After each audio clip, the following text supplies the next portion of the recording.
मैं हूँ से, मेरी आवाज है स। तमाम समर मेरे बहुत अच्छे दोस्त हैं। आइए मैं आपको अपने दोस्त साकिब की कहानी सुनाती हूँ। साकिब को समर बहुत पसंद है।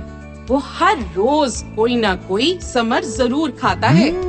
अम्मी जान कहती हैं, समर हमारी सेहत के लिए बहुत अच्छे होते हैं। हर समर के बहुत से फायदे हैं। समर खाने से साकिब की सेहत बहुत अच्छी हो गई है और अब उसका दिमाग भी पहले से बहुत तेज हो गया है। वो अपना सबक बहुत जल्दी याद कर लेता है। साकिब अपने स्कूल में होने वाली खेलों में भी हिस्सा लेता है। कैसी लगी आपको मेरी कहानी?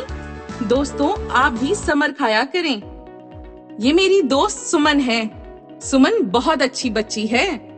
हमेशा अपनी क्लास में अव्वल आती है। मेरा एक और दोस्त भी है। आइए उससे मिलवाती हूँ। मैं हूँ साबित। मैं कभी भी नहीं टूटता। मैं हमेशा साबित ही रहता हूँ। मैं से का बहुत अच्छा दोस्त हूँ। अगर आप भी मुझसे दोस्ती कर ले तो मैं आपकी कोई चीज टूटने नहीं दूंगा।